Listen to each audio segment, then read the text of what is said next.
Даніэль Дэфо. Жыццё і дзіўныя прыгоды марахода Рабінзона Круза. Пераклад Алены Васілевіч. Раздзел 1. Сям'я Рабінзона. Уцёкі з бацькоўскага дому. З самага ранняга дзяцінства я больш за ўсё на свеце любіў мора. Я зайздросціў кожнаму матросу, які выпраўляўся ў далёкае плаванне.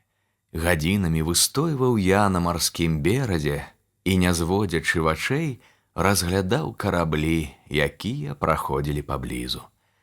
Маім бацькам гэта вельмі не падабалася. Бацька, стары хворы чалавек, хацеў, каб я быў важным чыноўнікам, служыў у каралеўскім судзе і атрымліваў вялікія грошы. А я марыў пра марскія падарожжы. Мне здавалася найвялікшым шчасцем вандраваць па морах і акіянах. Бацька здагадваўся, што ў мяне ў галаве. Аднойчы ён паклікаў мяне да сябе і злосна сказаў: «Я ведаю, ты хочаш уцячы з роднага дому. Гэта вар'яцтва. Ты павінен застацца. Калі ты застанешся, я заўсёды буду добрым бацькам, але не чакай дабра, калі ты ўсё-такі надумаешся ўцячы». Голас у бацькі задрыжаў, і ён ціха дадаў: «Падумай пра сваю хворую маці. Яна не вытрымае разлукі з табою». У вачах у яго заблішчалі слёзы. Ён любіў мяне і хацеў мне дабра. Мне зрабілася шкада старога, і я цвёрда вырашыў застацца ў бацькавым доме і больш нават не думаць пра марскія падарожжы. Але дарэмна. Мінула некалькі дзён, і ад маіх намераў нічога не засталося. Мяне зноў пацягнула да марскіх берагоў. Мне зноў пачалі сніцца мачты, хвалі, ветразі, чайкі, невядомыя краіны, агні маякоў. Праз 2-3 тыдні пасля гаворкі з бацькам я ўсё ж вырашыў уцячы.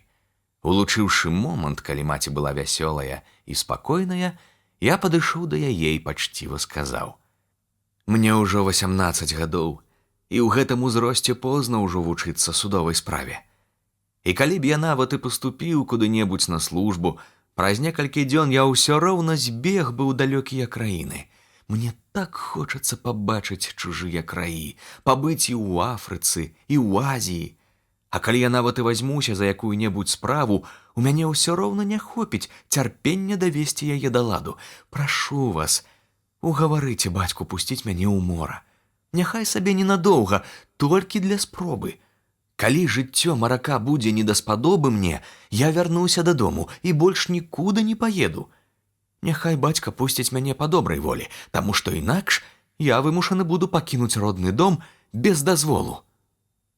Маці вельмі ўзлавалася на мяне і сказала: «Я дзіўлюся, што ты не выкінуў гэтага з галавы пасля гаворкі з бацькам.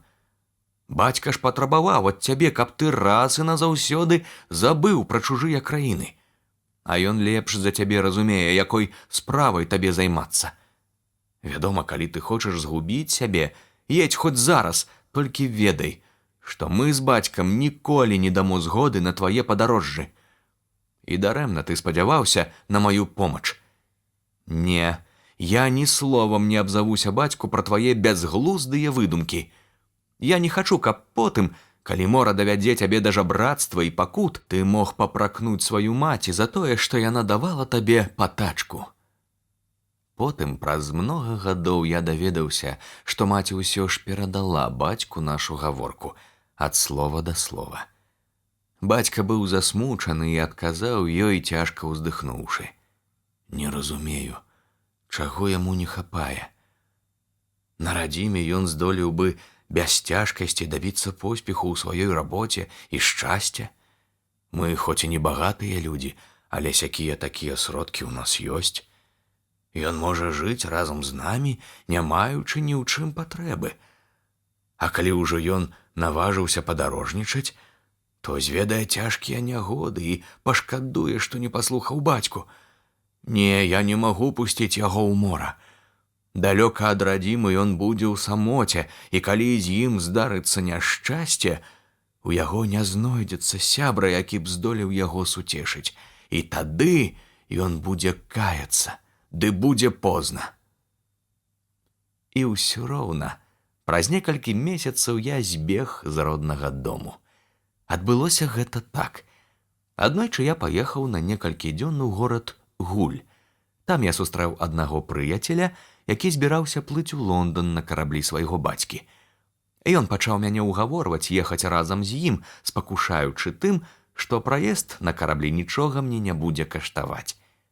І вось, не спытаўшыся ні ў бацькі, ні ў маці, у нядобрую часіну, 1 верасня 1651 года я на 19-тым годзе жыцця сеў на карабель, які плыў у Лондан. Гэта быў дрэнны ўчынак. Я пакідаў старых бацькоў, нават не падумаўшы над іх парадамі і забыўшы пра абавязак сына. І мне вельмі хутка давялося каяцца ў тым, што я нарабіў. Раздзел 2. Першыя прыгоды на моры. Не паспеў наш карабель выйсці з вусця Хамбера, як з поўначы падзьмуў халодны вецер.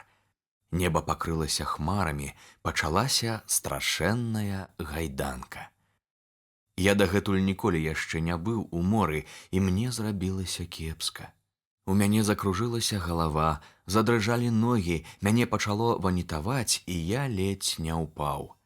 Кожны раз, як толькі на карабель навальвалася велізарная хваля, мне здавалася, што мы зараз жа апынемся на дне. Кожны раз, калі карабель валіўся з высачэзнай грывы, я ўпэўнены быў, яму ўжо ніколі не падняцца над хвалямі. 1000 разоў я прысягаў, што калі застануся жывы, калі толькі яшчэ нага мая ступіць на цвёрдую зямлю, я зараз жа вярнуся дадому да бацькі і ніколі ўжо за ўсё жыццё не падымуся больш на палубу карабля. Аднак гэтых разважлівых думак хапіла ў мяне толькі на той час, пакуль бушавала бура. І вось вецер суняўся, хвалі знемаглі, і мне зрабілася куды лягчэй. Паступова я пачаў прывыкаць да мора. Праўда, я яшчэ не зусім пазбавіўся марской хваробы, але к канцу дня праяснела, вецер зусім сцішыўся, надышоў цудоўны вечар. Усю ноч я праспаў, як забіты. Назаўтра неба было такое ж яснае. Сцішанае мора, над якім не было нават слабога ветрыку, ззяла на сонцы ў такой дзівоснай красе, якой я яшчэ зроду не бачыў. Ад мае марской хваробы не засталося і знаку. Я адразу супакоіўся, і мне зрабілася весела. Са здзіўленнем углядаўся я ў мора, якое яшчэ учора здавалася такім жорсткім і пагрозлівым, а сёння было ласкавае і сцішанае. Тут, як знарок, падыходзіць да мяне мой прыяцель, што спакусіў мяне ехаць разам з ім, ляпае па плечуку і кажа: «Ну, як ты сябе адчуваеш, Боб? Я гатовы паспрачацца, што учора ты добра напалохаўся. Прызнайся, ты ж напалохаўся учора, як падзьмуў вятрыска». Вятрыска? Добры вятрыска, гэта ж быў шалёны шквал. Я нават уявіць сабе не мог такой жахлівай буры. Буры?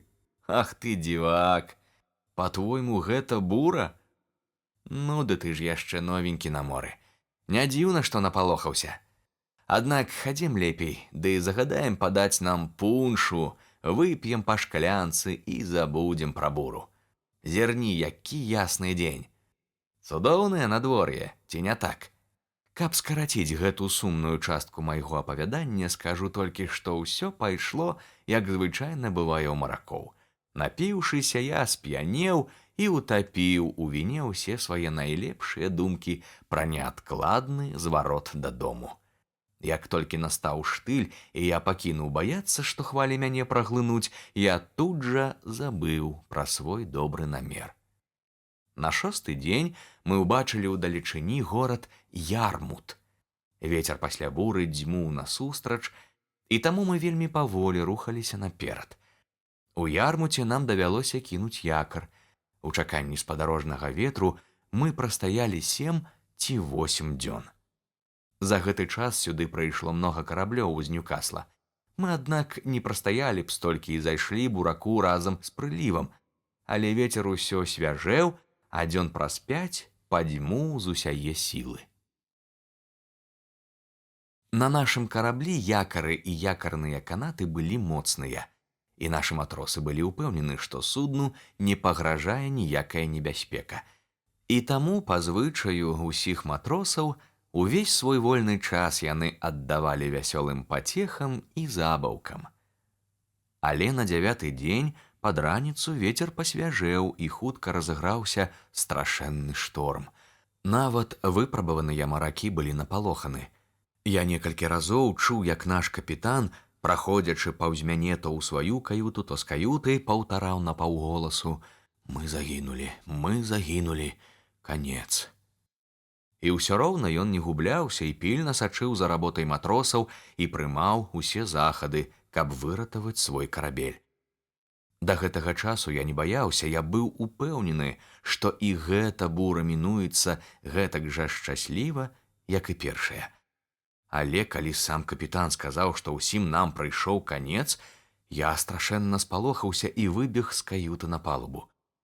Ніколі ў жыцці не даводзілася бачыць мне такога жахлівага відовішча. На моры, быццам высачэзныя горы, хадзілі велізарныя хвалі, і кожныя 3-4 хвіліны на нас абвальвалася такая гара. Спачатку я нібы здранцвеў ад страху і не мог нават глядзець навокал.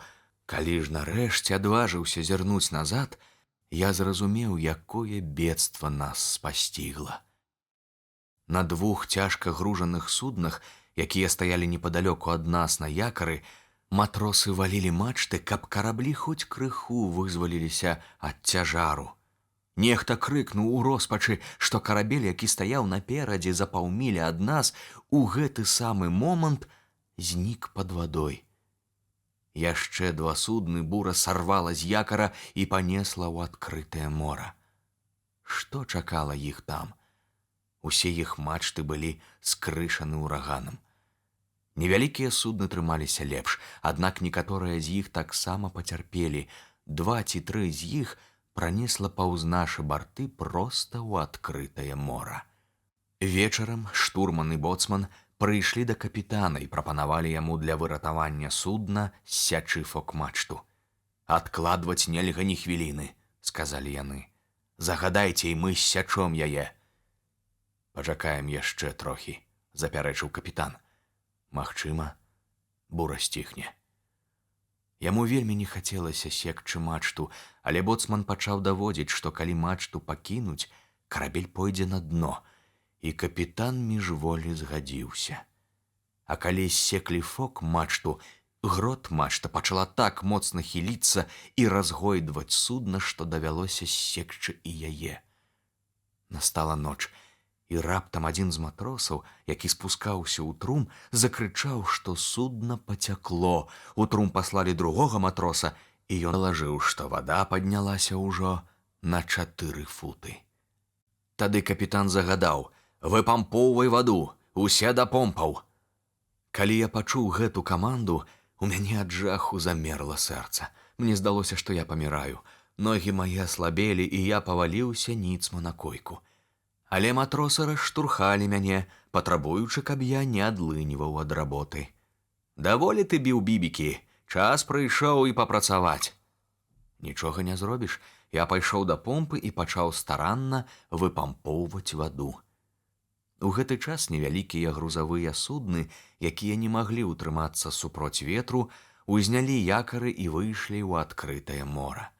Убачыўшы гэта, наш капітан загадаў стрэліць з гарматы, каб папярэдзіць іх, што нас чакае смяротная небяспека. Пачуўшы стрэл гарматы і не разумеючы, у чым справа, я ўявіў сабе, што наша судна разбілася і вось-вось пойдзе на дно. Мне зрабілася так страшна, што я страціў прытомнасць і паваліўся. Аднак у гэты час кожны клапаціўся перш за ўсё пра выратаванне ўласнага жыцця, і на мяне ніхто не звярнуў увагі. Ніхто нават не пацікавіўся, што са мною здарылася. Адзін з матросаў стаў на мае месца да помпы, адсунуўшы мяне нагою. Усе былі ўпэўнены, што я ўжо не жывы. Так я праляжаў вельмі доўга. Ачухаўшыся, я зноў узяўся за работу.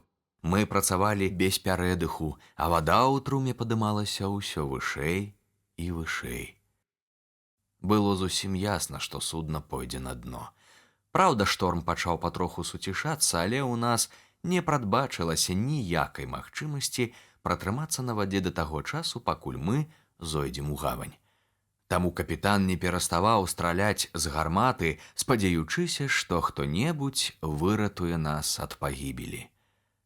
Нарэшце адно невялікае судна, што было бліжэй да нас, рызыкнула спусціць шлюпку, каб прыйсці нам на дапамогу. Шлюпка кожную хвіліну магла перакуліцца, але яна ўпарта набліжалася да нас, і ўсё роўна мы не маглі перабрацца ў шлюпку, таму што не было ніякай магчымасці прычаліць яе да нашага карабля, хоць людзі веславалі з усяе сілы, рызыкуючы ўласным жыццём для выратавання нашага. Мы кінулі ім канат. Яны доўга не маглі злавіць яго, таму што бура адносіла яго ў бок, але, на шчасце, адзін смяльчак пасля неаднаразовых няўдалых спроб нарэшце злаўчыўся і схапіў канат за самы канец. Тады мы падцягнулі шлюпку да нашай кармы і ўсе да аднаго перабраліся на яе. Мы меркавалі даплыць да іх карабля, але не змаглі адолець хваль, якія неслі нас да берага. Выявілася, што толькі ў гэтым напрамку і можна было веславаць. Не прайшло і чвэрці гадзіны, як наш карабель пачаў апускацца ў ваду. Хвалі так кідалі шлюпку, што нам не відно было нават берага. Толькі на нейкае імгненне, калі ўскідвала на грэбень хвалі, мы маглі бачыць, што на беразе сабраўся натоўп людзей. Людзі бегалі туды і сюды, гатовыя кінуцца нам на дапамогу, як толькі мы падыдзем бліжэй. Але мы рухаліся да берага вельмі павольна. Толькі пад вечар здолелі мы выбрацца на сушу, ды і то з найвялікшымі цяжкасцямі. У Ярмут ісці нам давялося пешкі. Там нас чакала сардэчная сустрэча. Жыхары горада, якія ўжо даведаліся пра наша няшчасце, адвялі нам добрае жытло, пачаставалі выдатным абедам і далі нам грошай, каб мы здолелі дабрацца куды пажадаем, да Лондона ці да Гуля. Непадалёку ад Гуля быў Йорк, дзе жылі мае бацькі, і, вядома ж, мне трэба было вярнуцца да іх. Яны даравалі б мне мае самавольныя ўцёкі, і ўсе мы былі б такія шчаслівыя. Але безразважная мара пра марскія прыгоды не пакідала мяне і зараз. Хоць цвярозы голас розуму казаў мне, што на моры мяне чакаюць новая небяспека і нягоды, я зноў пачаў думаць пра тое, як бы мне трапіць на карабель і аб'ехаць па морах і акіянах увесь свет. Мой прыяцель, той самы бацьку якога належала загінуўшае судна, быў цяпер пануры і самотны. Бяда гняла яго. Ён пазнаёміў мяне са сваім бацькам, той таксама не пакідаў бедаваць па затанулым караблі. Даведаўшыся ад сына пра маю цягу да марскіх падарожжаў, стары сурова зірнуў на мяне і сказаў: «Малады чалавек, вам ніколі болей не трэба выходзіць у мора. Я чуў, што вы баязлівец, што вы распешчаны і губляеце галаву нават пры самай нязначнай небяспецы. Такія людзі не варты ў маракі. Хутчэй вяртайцеся дадому і памірыцеся з раднёю. Вы ўжо самі на сабе зазналі, як небяспечна падарожнічаць морам». Я адчуваў, што ён кажа праўду, і не мог пярэчыць, але ўсё роўна я не вярнуўся дадому, таму што мне было брыдка паказацца на вочы маім блізкім. Мне здавалася, што ўсе нашы суседзі будуць нада мною кпіць. Я быў упэўнены, што мае няўдачы зробяць мяне пасмешышчам для ўсіх сяброў і знаёмых. З цягам часу я неаднойчы заўважаў, што людзі, асабліва ў маладосці, лічаць непрыстойнымі не тыя свае бессаромныя ўчынкі, за якія завуць іх дурнямі, а тыя добрыя і высакародныя справы, якія робяцца імі ў хвіліны раскаяння, хоць толькі за гэтыя справы і можна зваць іх разумнымі. Такі і я быў у той час. Успаміны пра пакуты, якія я выцерпеў у час караблекрушэння, паступова стерліся, і я, пражыўшы ў Ярмуце 2-3 тыдні, паехаў не ў Гуль, а ў Лондан. Раздзел 3. Рабінзон трапляе ў палон. Уцёкі. Вялікім маім няшчасцем было тое, што я ў час маіх прыгод не застаўся на караблі матросам. Праўда, мне давялося б болей працаваць, але затое вывучыўся б, нарэшце, мараходнай справе і з цягам часу мог бы стаць штурманам, а магчыма і капітанам.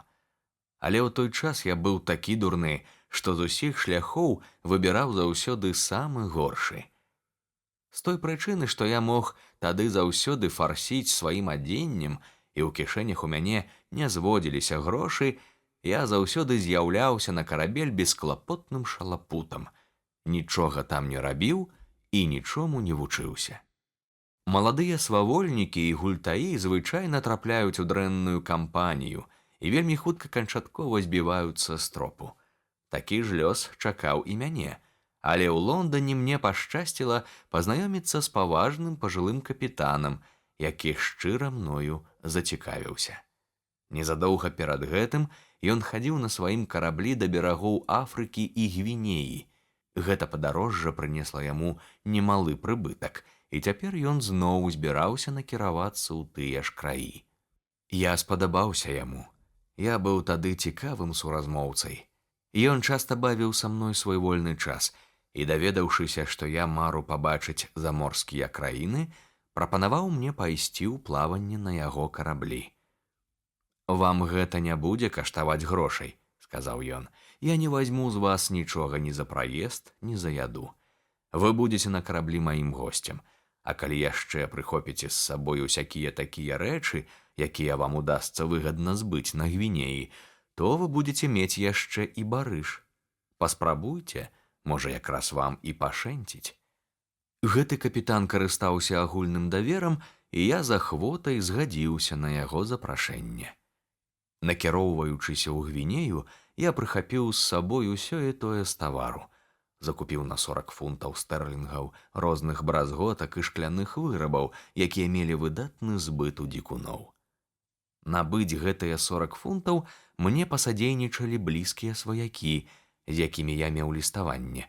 Я паведаміў ім, што збіраюся заняцца гандлем, і яны ўгаварылі маю маці, а магчыма і бацьку, памагчы мне хоць нязначнай сумай. Гэта паездка ў Афрыку была, бадай, маім адзіным шчаслівым падарожжам. Вядома ж, за свой поспех я павінен быў быць удзячны толькі бескарыслівай дабраце капітана. У час падарожжа ён займаўся са мной матэматыкай і вучыў мяне карабельнай справе. Ён меў задавальненне ад таго, што перадаваў мне свой вопыт, а я ад таго, што слухаў і вучыўся ў яго. Падарожжа зрабіла мяне і мараком, і купцом. Я вымяняў на свае бразготкі 5 фунтаў і 10 унцый залатога пяску, за які, вярнуўшыся ў Лондан, атрымаў немалую суму. Такім чынам я мог лічыць сябе багатым прамыслоўцам, які паспяхова вядзе гандаль з Гвінеяй. Але на маё няшчасце мой сябра-капітан хутка пасля вяртання ў Ангельшчыну памёр, і мне давялося зрабіць другое падарожжа на свой страх ужо без сяброўскай парады і дапамогі. Я адплыў з Ангельшчыны на тым жа караблі, і гэта было самае нешчаслівае падарожжа, якое калі-небудзь рабіў чалавек. Аднойчы на світанні, калі мы пасля доўгага плавання ішлі паміж Канарскімі выспамі і Афрыкай, на нас напалі піраты, марскія разбойнікі. Гэта былі туркі з Салеха. Яны здаля заўважылі нас і поўным ходам прыпусцілі наўздагон. Спачатку мы спадзяваліся, што здолеем выратавацца ад іх уцёкамі і таксама паднялі ветразі. Аднак хутка стала відавочна, што гадзін праз 5-6 яны нас абавязкова дагоняць.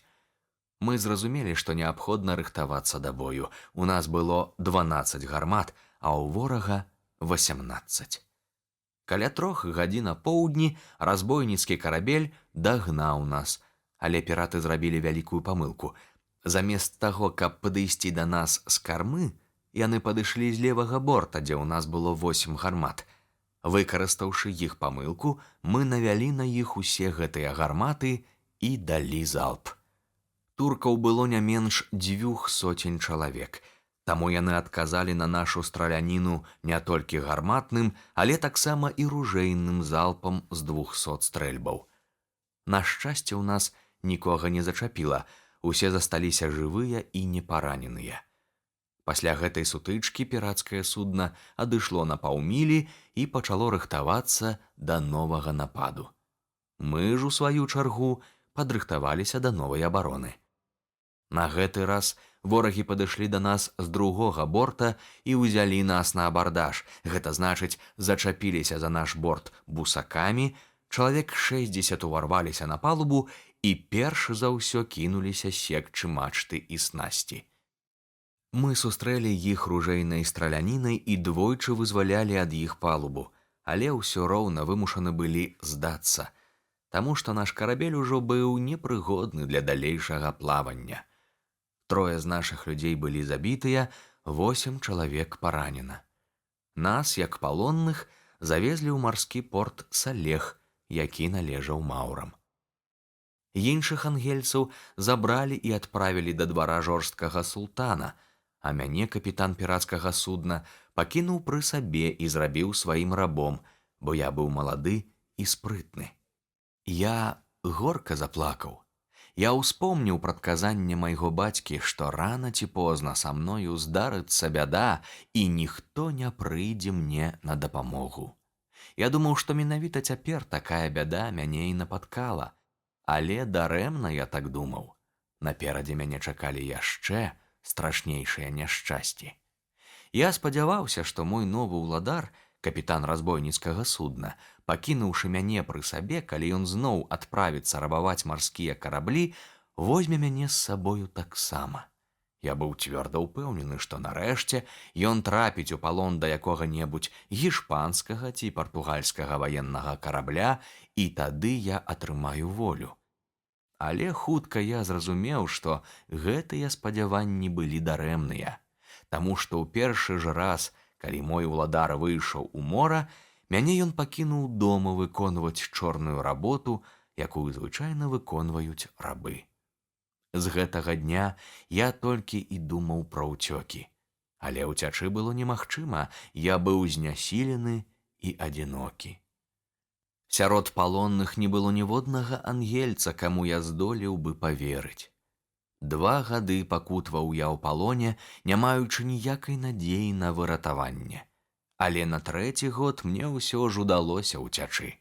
Адбылося гэта так. Мой уладар заўсёды, раз ці 2 на тыдзень, браў карабельную шлюпку і плыў на ўзмор'е лавіць рыбу.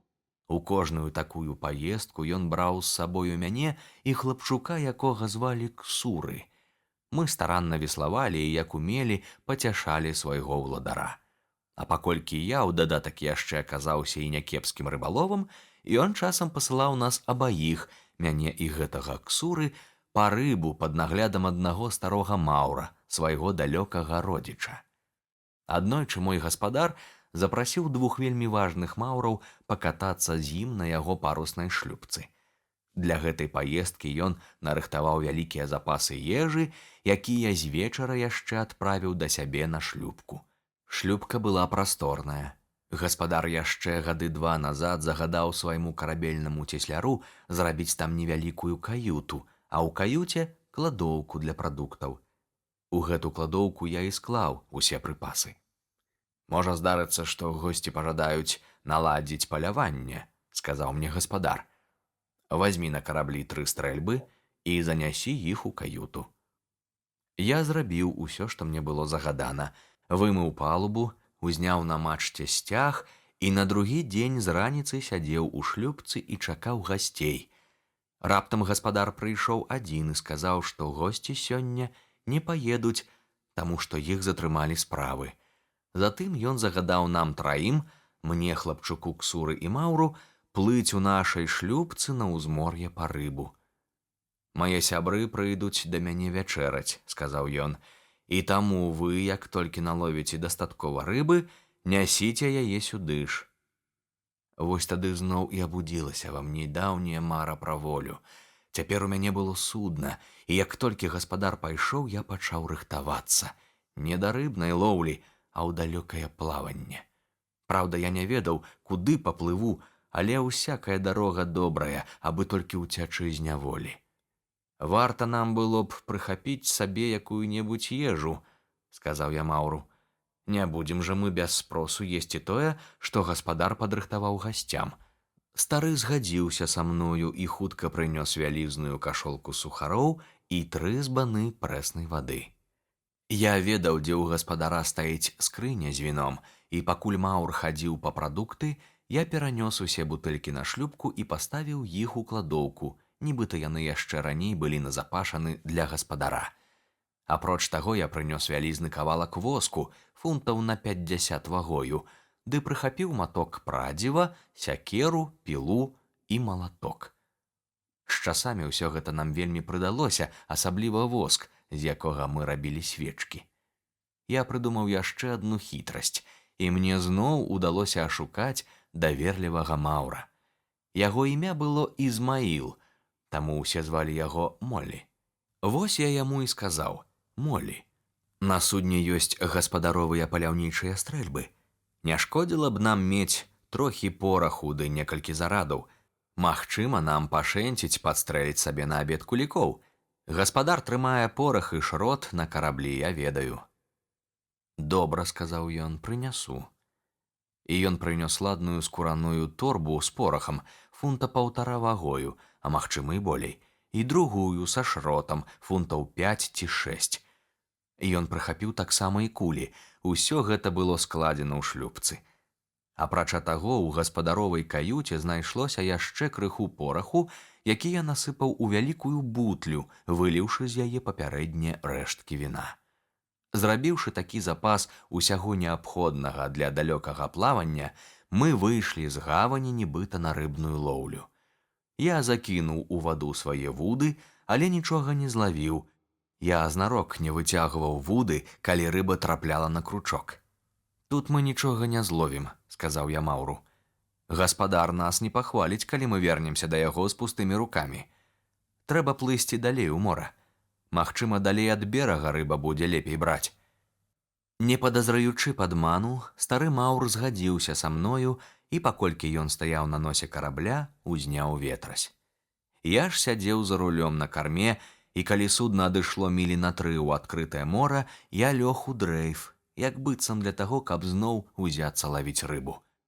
Затым, аддаўшы хлапчуку руль, я перайшоў на нос, падышоў да Маўра ззаду і раптам прыўзняў яго і кінуў у мора.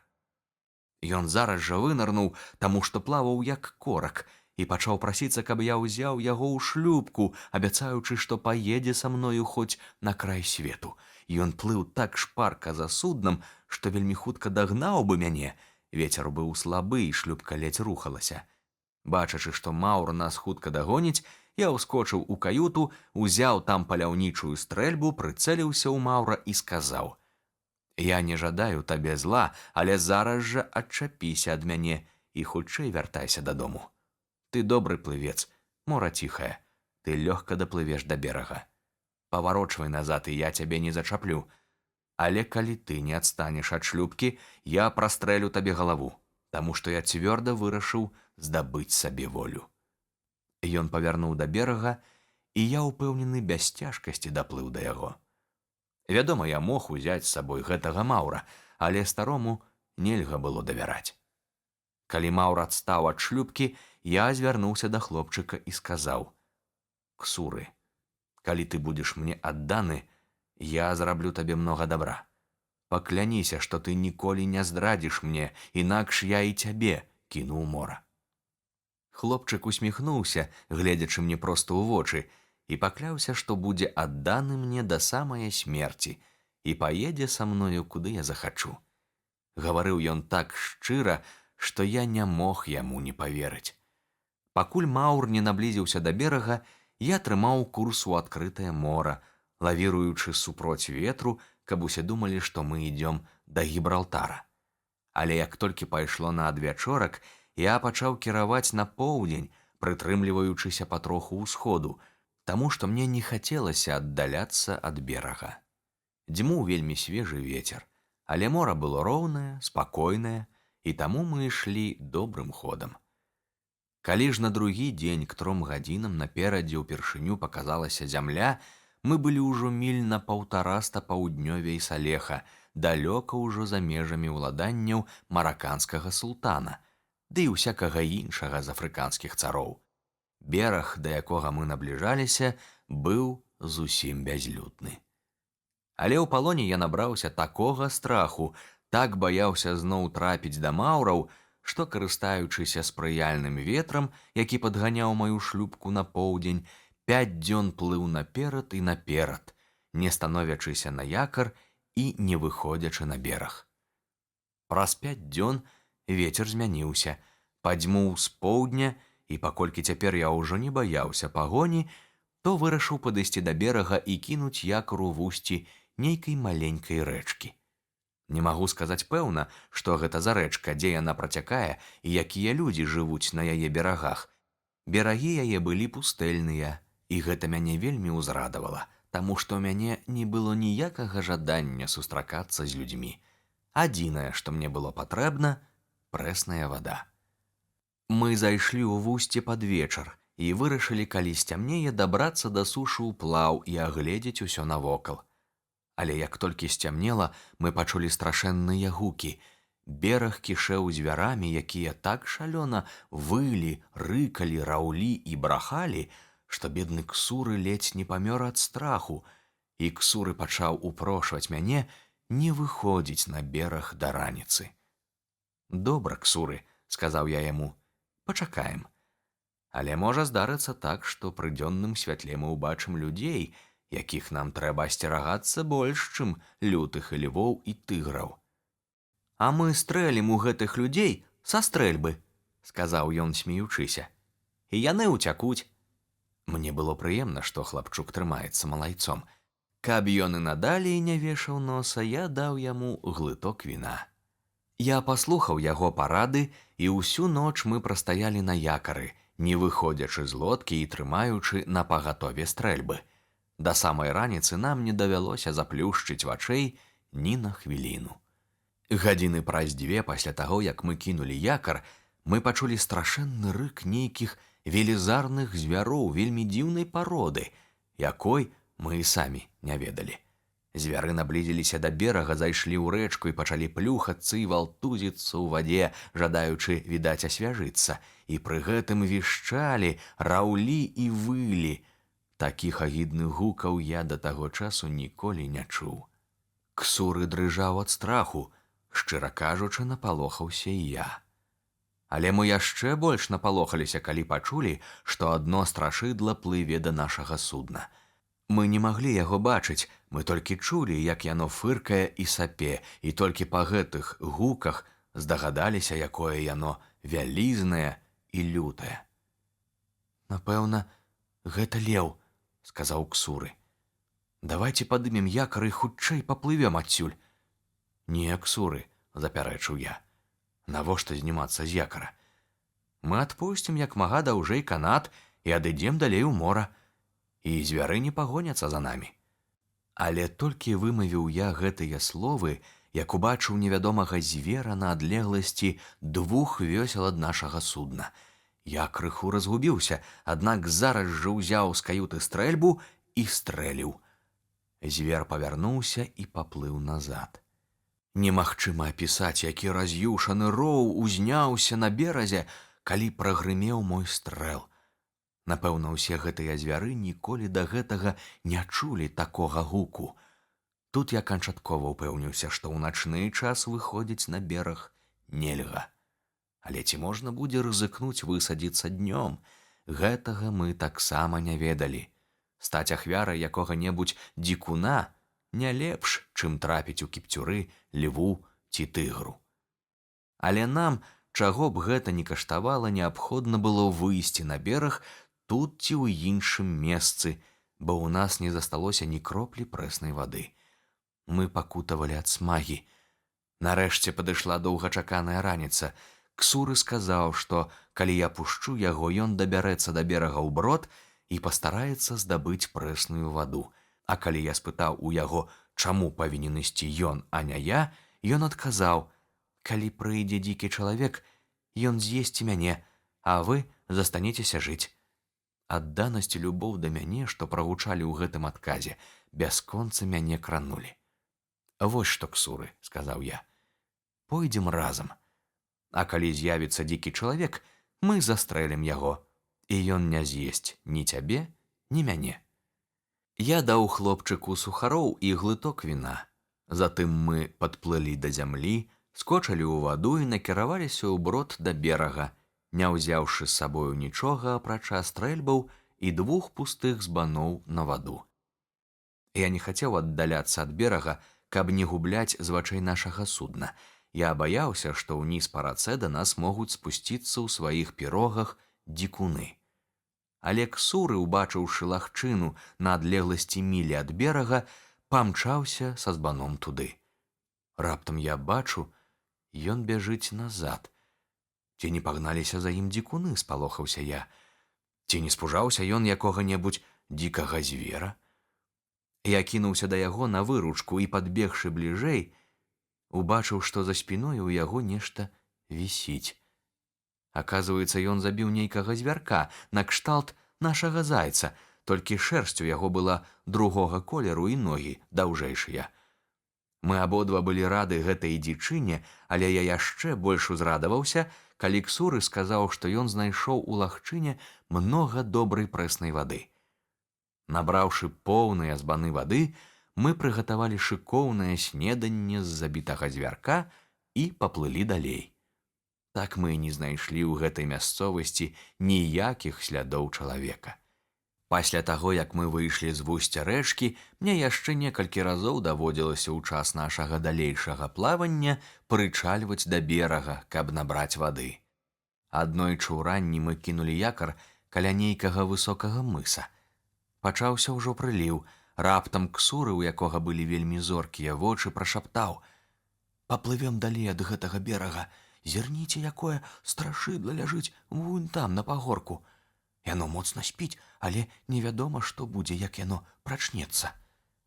Я зірнуў у той бок, куды паказваў Ксуры, і сапраўды ўбачыў страшэннага звера. Гэта быў велізарны леў, і ён ляжаў пад выступам гары. «Слухай, Ксуры, — сказаў я, — ідзі на бераг і забі гэтага льва». Хлопчык спалохаўся. «Каб я яго забіў, — усклікнуў ён, — ды гэты ж леў мяне праглыне, як муху». Я папрасіў яго не варушыцца і, не сказаўшы яму больш ні слова, прынёс з каюты ўсе нашы стрэльбы. Іх было 3. Адну, самую вялікую, я зарадзіў 2 кавалкамі свінца, папярэдне насыпаўшы ў рулю добры зарад пораху. У другую укаціў 2 вялікія кулі, а ў трэцюю 5 куль паменей. Узяўшы першую стрэльбу і старанна прыцэліўшыся, я стрэліў у звера. Я цэліўся яму ў галаву, але ён ляжаў так, што лапа прыкрывала галаву на ўзроўні вачэй, і зарад трапіў у лапу і раздрабіў косць. Леў зароў і ўсхапіўся, але, адчуўшы раптам боль, паваліўся, потым падняўся на 3 лапах і закульгаў далей ад берага з такім ровам, якога я ніколі не чуў. Я быў крыху збянтэжаны, што не пацэліў яму ў галаву, аднак, не марудзячы ні хвіліны, узяў другую стрэльбу і стрэліў зверу наўздагон. На гэты раз мой зарад трапіў якраз у цэль. Леў паваліўся з ледзь чутным хрыплым стогнам. Калі Ксуры ўбачыў параненага звера, увесь яго страх прайшоў, і ён пачаў прасіць мяне, каб я пусціў яго на бераг. «Ідзі», — сказаў я. Хлопчык скочыў у ваду і паплыў да берага, грабучы адной рукою, таму што ў другой трымаў стрэльбу. Наблізіўшыся да звера, ён прыставіў рулю стрэльбы яму да вуха і забіў насмерць. Вядома, прыемна было застрэліць на паляванні льва, але мяса яго было непрыдатна для ежы, і я пашкадаваў, што мы страцілі 3 зарады на такую нікчэмную дзічыну. Аднак Ксуры сказаў, што ён усё ж паспрабуе чым-небудзь пажывіцца ў забітага льва, і калі мы вярнуліся ў шлюпку, папрасіў у мяне сякеру. «Навошта?» – спытаў я. «Адсекчы яму галаву», – адказаў ён. Аднак адсекчы галаву ён не здолеў, у яго не хапала сілы. Ён адсек толькі лапу і прынёс яе на нашу шлюпку. Лапа была неймавернага памеру. Тут мне падумалася, што шкура гэтага льва можа нам спатрэбіцца, і я вырашыў паспрабаваць злупіць з яго шкуру. Мы зноў вярнуліся на бераг, але я не ведаў, як нават прыступіцца да гэтай работы. Ксуры аказаўся больш спрытны, чым я. Працавалі мы цэлы дзень і злупілі шкуру толькі пад вечар. Мы расцягнулі яе на даху нашай маленькай каюты. Праз 2 дні яна зусім высохла на сонцы і потым служыла нам за пасцель. Адчаліўшы ад гэтага берага, мы паплылі проста на поўдзень і дзён 10-12 плылі, не мяняючы свайго кірунку. Харч наш канчаўся, і таму нашы запасы мы стараліся расцягнуць як мага надалей. На бераг мы выходзілі толькі па прэсную ваду. Я хацеў дабрацца да вусця ракі Гамбіі ці Сенегала, гэта значыць да тых мясцін, якія прылягаюць да зялёнага мыса, таму што спадзяваўся сустрэць там які-небудзь еўрапейскі карабель. Я ведаў, што калі я не сустрэну карабля ў гэтых мясцінах, мне застанецца або плыць у адкрытае мора на пошукі выспаў, або загінуць сярод чарнаскурых. Іншага выбору ў мяне не было. Я ведаў, што ўсе караблі, якія ідуць з Еўропы, куды б яны не накіроўваліся, ці да берагоў Гвінеі, ці ў Бразілію, ці ў Вост-Індыю, праходзяць паўз зялёны мыс. І таму мне здавалася, што ўсё маё шчасце залежыць ад таго, сустрэну я ці не якое-небудзь еўрапейскае судна каля зялёнага мыса. Калі не сустрэну, казаў я сабе, мне пагражае верная смерць. Раздзел 4. Сустрэча з дзікунамі. Прайшло яшчэ дзён 10. Мы няўхільна рухаліся на поўдзень. Спачатку ўзбярэжжа было пустэльнае. Потым разы 2-3 ў розных мясцінах мы ўбачылі голых чарнаскурых людзей, якія стаялі на беразе і пазіралі на нас. Я неяк надумаўся выйсці на бераг і пагутарыць з імі, але Ксуры, мой мудры дарадца, сказаў: «Не хадзі, не трэба». І ўсё-такі я пачаў трымацца бліжэй да берага, каб мець магчымасць пагутарыць з гэтымі людзьмі. Дзікуны, відаць, зразумелі маё жаданне і доўга беглі за намі берагам. Я заўважыў, што ў іх не было зброі, толькі адзін з іх трымаў у руках доўгі тонкі кій. Ксуры сказаў мне, што гэта кап'ё і што дзікуны кідаюць свае коп'і вельмі далёка і надзіва трапна. Таму я трымаўся воддаль ад іх і размаўляў з імі на мігах, імкнучыся растлумачыць ім, што мы галодныя і ў нас няма ежы. Яны зразумелі нас і пачалі ў сваю чаргу тлумачыць мне, каб я спыніў сваю шлюпку, таму што яны маюць намер прынесці нам ежу. Я спусціў ветразь, шлюпка спынілася. 2 дзікуноў пабеглі некуды і праз паўгадзіны прынеслі 2 вялікія кавалкі сушанага мяса і 2 мяхі з зярнятамі нейкага хлебнага злака, які рос у тых мясцінах. Мы не ведалі, якое гэта было мяса і якія зярняты, аднак адразу ж згадзіліся ўзяць і тое, і другое. Але як забраць падарунак, які нам прапанавалі? Выйсці на бераг мы не адважваліся. Мы баяліся дзікуноў, а яны нас. І вось, каб абодва бакі адчувалі сябе ў бяспецы, дзікуны склалі на беразе ўсю правізію, а самі адышліся далей. І толькі пасля таго, як мы пераправілі правізію на шлюпку, яны вярнуліся на ранейшае месца. Дабрыня дзікуноў усхвалявала нас. Мы дзякавалі ім на мігах, таму што самі не маглі зрабіць ім ніякіх падарункаў. Праўда, у той жа момант здарылася магчымасць у нас зрабіць ім вялікую паслугу. Не паспелі мы адплысці ад берага, як раптам убачылі, што з-за гор выбегла два магутныя страшэнныя звяры. Яны імчаліся, што было сілы, проста да мора. Нам здалося, што адзін з іх гоніцца за другім. Людзі, якія былі на беразе, асабліва жанчыны, страшэнна напалохаліся. Ушчалася мітусня, некаторыя закрычалі, заплакалі. Толькі той дзікун, у якога было кап'ё, застаўся на месцы, усе астатнія кінуліся бегчы хто куды. Але звяры імчаліся проста да мора, і нікога з чарнаскурых не зачапілі. Тут толькі я ўбачыў, якія яны велізарныя. Яны з разбегу кінуліся ў ваду і пачалі даваць нырца і плаваць, так што бадай можна было падумаць, нібыта імчаліся яны сюды з адзіным толькі намерам пакупацца ў моры. Раптам адзін з іх падплыў даволі блізка да нашай шлюпкі. Гэтага я не чакаў, але для мяне гэта не было знянацку. Зарадзіўшы хутчэй стрэльбу, я падрыхтаваўся сустрэць ворага. Як толькі ён наблізіўся да нас на адлегласць ружейнага стрэлу, я спусціў курок і прастрэліў яму галаву.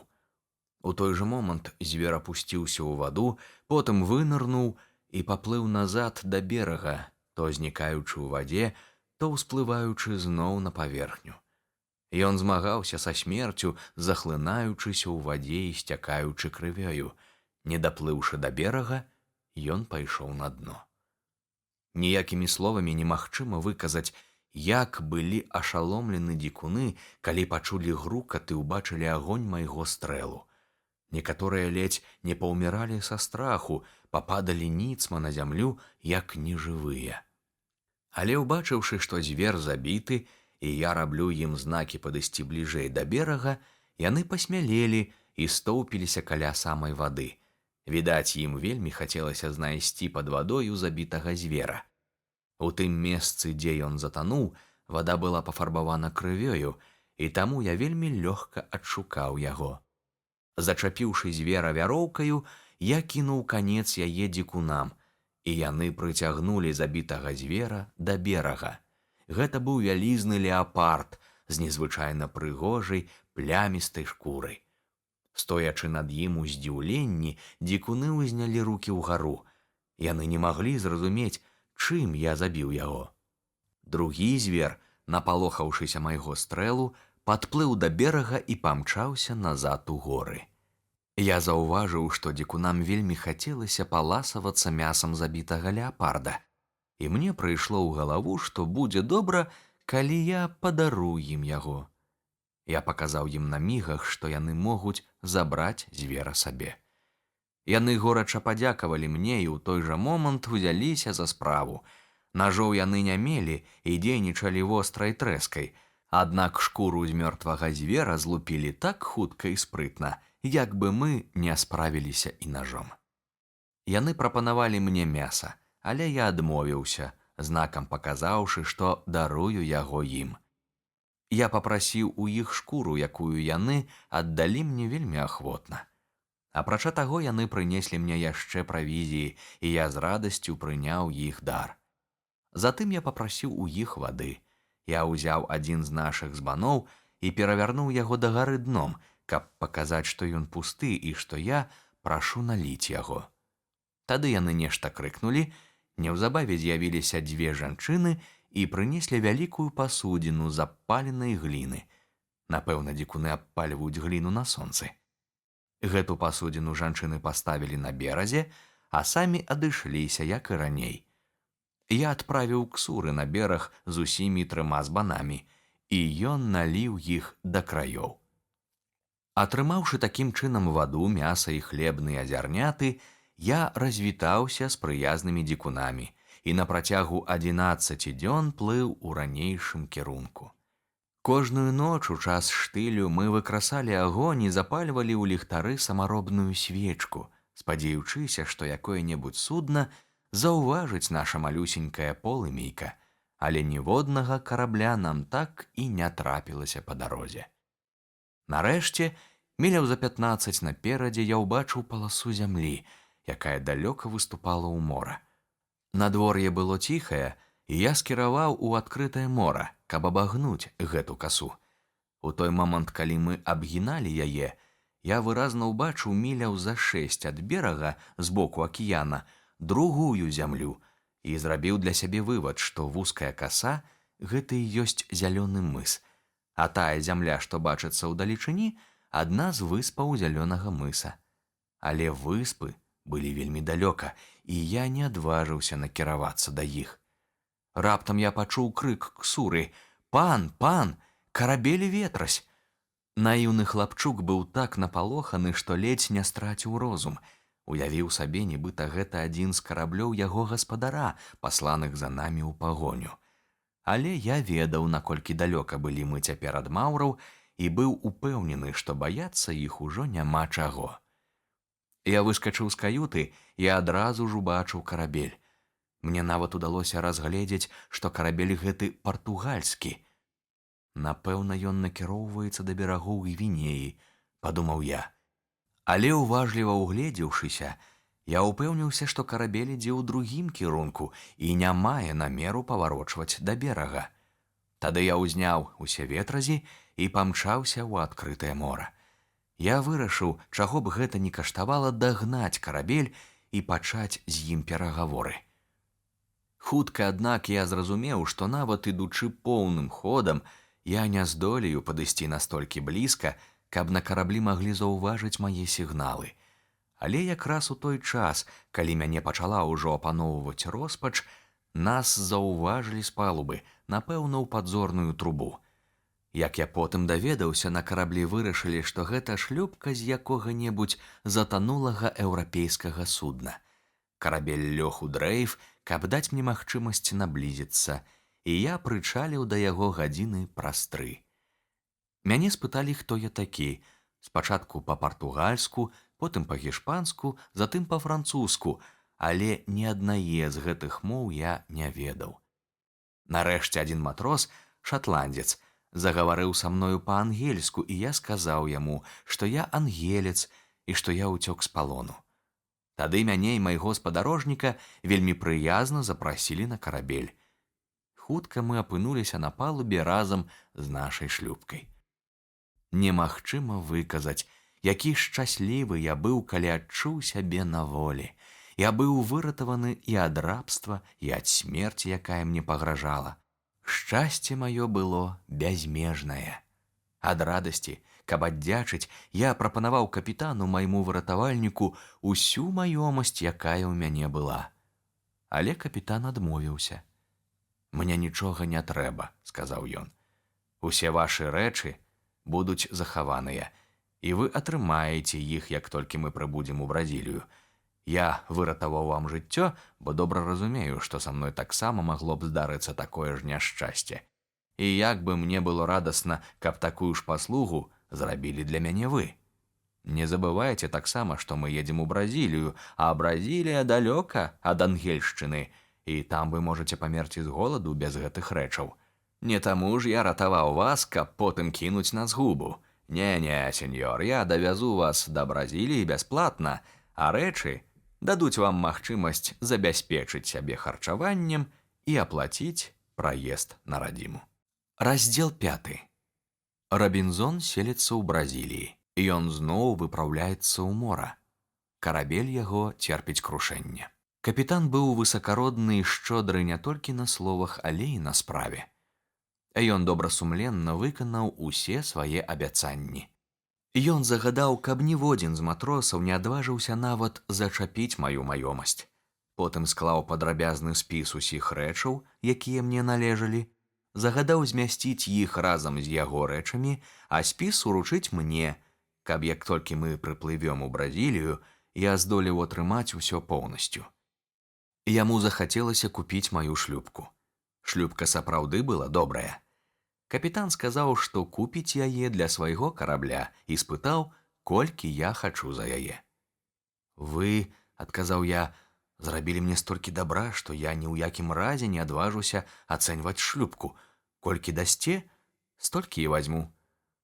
Тады ён сказаў, што выдасць мне пісьмовае абавязацельства заплаціць за маю шлюпку 80 чырвонцаў адразу ж, як мы прыедзем у Бразілію. Аднак, Калі там у мяне знойдзецца іншы пакупнік, які прапануе мне больш, капітан заплаціць мне столькі ж. Наша плаванне да Бразіліі скончылася шчасліва. У дарозе мы памагалі матросам, і яны пасябравалі з намі. Пасля 22 дзён плавання мы зайшлі ў бухту ўсіх святых. Тут я канчаткова адчуў, што няшчасці мае засталіся ззаду, што я ўжо вольны чалавек, а не раб, і што жыццё маё пачынаецца нанава. Я ніколі не забуду, як высакародна паставіўся да мяне капітан партугальскага карабля. Ён не ўзяў з мяне ні капейкі грошай за праезд. Ён вярнуў мне цэлымі ўсе мае рэчы, нават 3 гліняныя збаны. Ён даў мне 40 залатых за шкуру льва і 20 за леапардавую. І наогул ён купіў усё, што мне было непатрэбна, і што мне выгадна было прадаць, у тым ліку скрыню з вінамі, 2 стрэльбы і воск, які застаўся. Частка яго пайшла ў нас на свечкі. Аднім словам, калі я прадаў яму большую частку сваёй маёмасці і сышоў на бераг Бразіліі, у кішэні ў мяне было 220 залатых. Мне не хацелася разлучацца з маім спадарожнікам Ксуры. Ён быў такі верны і надзейны таварыш, ён памог мне здабыць волю. Але ў мяне не было для яго справы. Да таго ж я не быў упэўнены, што здолею яго пракарміць. Таму я вельмі ўзрадаваўся, калі капітан сказаў мне, што яму падабаецца гэты хлопчык, што ён з ахвотай возьме яго да сябе на карабель і зробіць мараком. Неўзабаве пасля таго, як мы прыехалі ў Бразілію, мой сябар-капітан завёў мяне ў дом аднаго свайго знаёмага. Ён быў уладальнікам плантацыі цукровага трыснягу і цукровага завода. Я пражыў у яго даволі доўгі час і, дзякуючы гэтаму, здолеў вывучыць цукровую вытворчасць. Бачачы, як добра жывецца тутэйшым плантатарам і як хутка яны багацеюць, я вырашыў пасяліцца ў Бразіліі і таксама заняцца вытворчасцю цукру. На ўсе грошы, што былі ў мяне, я ўзяў у арэнду ўчастак зямлі і пачаў складаць план маёй будучай плантацыі і сядзібы. У мяне быў сусед па плантацыі, які прыехаў сюды з Лісабона. Звалі яго Уэлс. Родам ён быў ангелец, але ўжо даўно прыняў партугальскае падданства. Мы з ім хутка пасябравалі і былі ў самых прыяцельскіх адносінах. Першыя 2 гады мы абодва ледзь здолелі пракарміцца ад нашых ураджаяў, але паступова зямля ўраблялася, і мы багацелі. Пражыўшы ў Бразіліі гады 4 і паступова пашыраючы сваю справу, я, вядома, не толькі вывучыў гішпанскую мову, але і пазнаёміўся з усімі суседзямі, а таксама і з купцамі з Сан-Сальвадора, бліжэйшага да нас прыморскага горада. Многія з іх зрабіліся маімі сябрамі. Мы часта сустракаліся, і, вядома, я часта расказваў ім пра 2 мае паездкі да гвінейскага берага, пра тое, як вядзецца гандаль з тамашнімі неграмі і як лёгка там за якія-небудзь цацкі, за пацеркі, нажніцы, нажы, сякеры ці люстэркі набыць залаты пясок і слановую косць. Яны заўсёды слухалі мяне з вялікай цікавасцю і падоўгу абмяркоўвалі тое, пра што я расказваў ім. Аднойчы прыйшлі да мяне 3 з іх і, узяўшы з мяне абяцанне, што ўся наша гаворка застанецца таямніцай, сказалі: «Вы кажаце, што там, дзе вы былі, можна лёгка здабыць цэлыя груды залатога пяску і іншых каштоўнасцей. Мы хочам паслаць карабель у Гвінею па золата. Ці згодны вы паехаць у Гвінею? Вам не давядзецца на гэту справу траціць ні капейкі. Мы дамо вам усё, што патрэбна для абмену. За вашу працу вы атрымаеце сваю долю прыбытку, такую ж, як і кожны з нас». Мне трэба было б адмовіцца і надоўга застацца ва ўрадлівай Бразіліі, але, паўтараю, я заўсёды сам быў вінаваты ва ўсіх сваіх няшчасцях. Мне страшэнна захацелася зведаць новыя марскія прыгоды, і галава ў мяне закруцілася ад радасці. У юнацтве я не меў сілы адолець сваё захапленне падарожжамі і не паслухаўся добрых бацькоўскіх парад. Так і зараз я не здолеў устояць супроць спакуслівай прапановы маіх бразільскіх сяброў. Я адказаў ім, што з ахвотай паеду ў Гвінею з той аднак умовай, каб у час майго падарожжа яны прыгледзелі за маімі ўладаннямі і выканалі ўсе мае распараджэнні ў тым выпадку, калі я не вярнуся. Яны ўрачыста абяцалі выканаць мае пажаданні і змацавалі нашу умову пісьмовым абавязацельствам. Я ж са свайго боку зрабіў завяшчанне на выпадак смерці.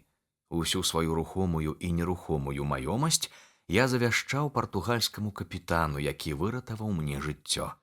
Але пры гэтым я зрабіў агаворку, каб частку капіталу ён накіраваў у ангельшчыну маім старэнькім бацькам. Карабель быў падрыхтаваны, і мае кампаньёны, згодна ўмове, нагрузілі яго таварам. І вось яшчэ раз у нядобрую гадзіну 1 верасня 1659 года я ступіў на палубу карабля. Гэта быў той самы дзень, у які 8 гадоў назад я ўцёк з бацькоўскага дому і так безразважна загубіў сваю маладосць. На 12-й дзень нашага плавання мы перасеклі экватар і знаходзіліся пад 7 градусам і 42 мінутамі паўночнай шырыні, калі на нас нечакана наляцеў шалёны шквал. Ён паляцеў з паўднёвага ўсходу, потым пачаў дзьмуць у супрацьлеглы бок і нарэшце падзьмуў з паўночнага ўсходу, дзьмуў бясконцай з такой жахлівай сілай, што на працягу 12 дзён нам давялося, аддаўшы сябе ва ўладу ўрагану, плысці туды, куды нас гналі хвалі. Няма чаго і казаць, што ўсе гэтыя 12 дзён я кожную хвіліну чакаў смерці, ды і ніхто з нас не спадзяваўся застацца жывы. Аднойчы на світанні вецер усё яшчэ дзьмуў з ранейшай сілай, адзін з матросаў крыкнуў: «Зямля!»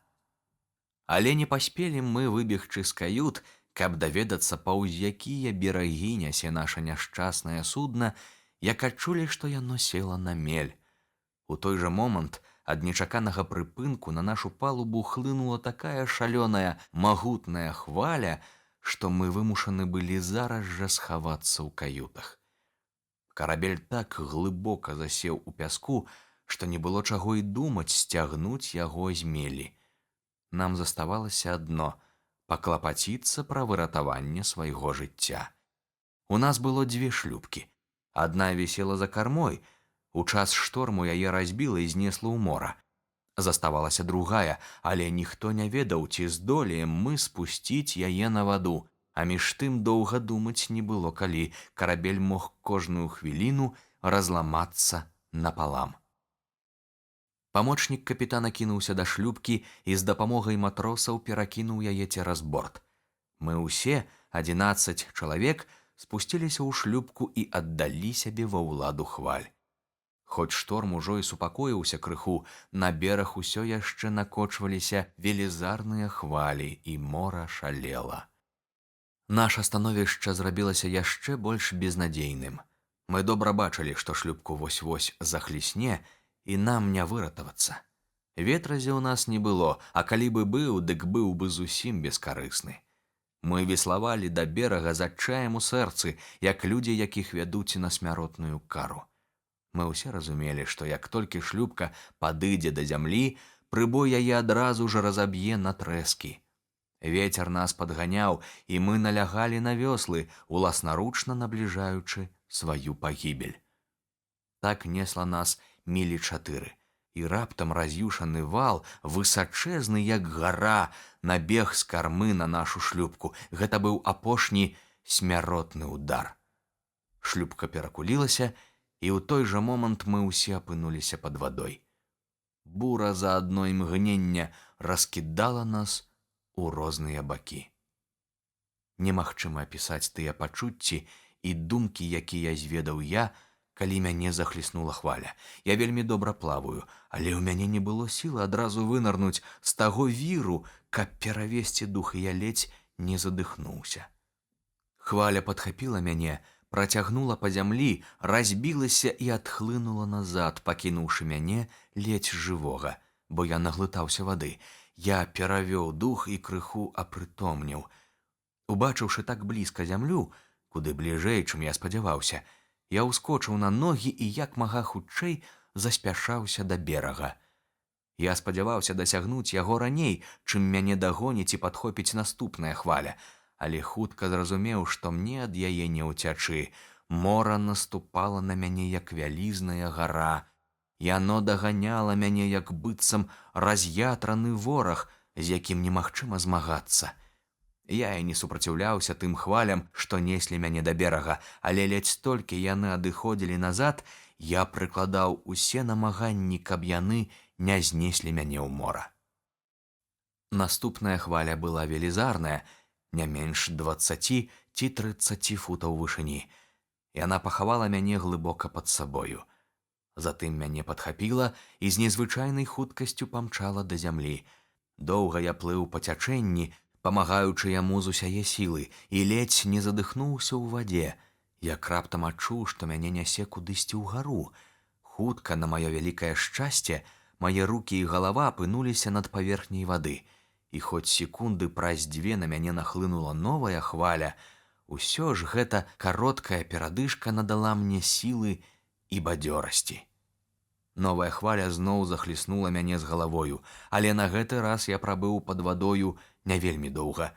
Калі хваля разбілася і схлынула, я вытрымаў яе націск, паплыў да берага і хутка зноў адчуў, што ў мяне пад нагамі зямля. Я пастаяў 2-3 секунды, уздыхнуў на ўсе грудзі і з апошняй сілы кінуўся бегчы да берага. Але і на гэты раз я не ўцёк ад раз'ятранага мора, яно зноў кінулася мне наўздагон. Яшчэ 2 разы хвалі даганялі мяне і неслі да берага, які ў гэтым месцы быў вельмі пакаты. Апошняя хваля з такою сілай шпурнула мяне аб скалу, што я страціў прытомнасць. Нейкі час я быў зусім бездапаможны, і калі б у гэты момант мора паспела дагнаць мяне, я абавязкова захлынуўся б у вадзе. На шчасце, я ўчас апрытомніў. Убачыўшы, што мяне зараз зноў захлісне хваля, я моцна ўчапіўся за выступ скалы і, затрымаўшы дыханне, стараўся перачакаць, пакуль хваля слыхне. Тут, бліжэй да зямлі, хвалі былі не такія велізарныя. Калі вада схлынула, я зноў пабег наперад і апынуўся зусім блізка ад берага. Наступная хваля хоць і абліла мяне ўсяго з галавой, але ўжо не здолела знесці ў мора. Я прабег яшчэ некалькі крокаў і з радасцю адчуў, што стаю на сухой зямлі. Я пачаў карабкацца на ўзбярэжных скалах і, дабраўшыся да высокага пагорка, упаў на траву. Тут я быў у бяспецы. Тут вада не магла захліснуць мяне. Я думаю, не існуе такіх слоў, якімі можна было б выказаць пачуцці чалавека, які вярнуўся, можна лічыць, з таго свету. Я пачаў бегаць і скакаць, я размахваў рукамі, я нават спяваў і пусціўся ў прысядкі. Уся мая істота, калі можна так сказаць, была ахоплена думкамі пра маё шчаслівае выратаванне. Але тут я раптам успомніў пра сваіх сяброў, якія загінулі. Мне зрабілася шкада іх, таму што за час плавання я паспеў да многіх з іх адчуць прыхільнасць і палюбіць іх. Я ўспамінаў іх імёны і твары. Дарэмна, нікога з іх я больш не бачыў, ад іх і следу не засталося, апрача 3 капелюшоў, якія належалі ім, каўпака і 2 няпарных чаравікаў, цяпер выкінутых морам на сушу. Зірнуўшы туды, дзе стаяў наш карабель, я ледзь разгледзеў яго за сцяною высокіх хваль. Так ён быў далёка. І я сказаў сабе, якое гэта шчасце, вялікае шчасце, што я дабраўся ў такую буру да гэтага далёкага берага. Выказаўшы такімі словамі сваю гарачую радасць з выпадку выратавання ад смяротнай небяспекі, я ўзгадаў, што зямля можа быць гэтакая ж страшная, як і мора, што я не ведаю, куды я трапіў, і што мне неабходна ў самы кароткі час уважліва агледзець незнаёмую мясцовасць. Як толькі я падумаў пра гэта, усё маё захапленне тут жа астыла. Я зразумеў, што хоць я і выратаваў сваё жыццё, я не выратаваўся ад няшчасця, нягоды, жахаў. Уся адзежа мая наскрозь вымакла, а перамяніцца мне не было ў што. У мяне не было ні ежы, ні прэснай вады, каб падмацаваць свае сілы. Якая будучыня чакала мяне? Або я памру з голаду, або мяне разарвуць лютыя звяры. І што самае сумнае, я не меў магчымасці паляваць на дзічыну, не мог абараніць сябе ад звяроў, бо ў мяне не было ніякай зброі. Наогул, пры мне не засталося нічога, апрача нажа і бляшанкі з тытунём. Гэта прывяло мяне ў такі адчай, што я пачаў бегаць берагам туды і сюды, як звар'яцелы. Набліжалася ноч, і я з сумам пытаў сам у сябе, што чакае мяне, калі ў гэтай мясцовасці водзяцца драпежныя звяры. Яны ж выходзяць заўсёды на паляванне ўначы. Непадалёку стаяла шырокае разгалістае дрэва. Я вырашыў узлезці на яго і праседзець ноч у галлі да раніцы.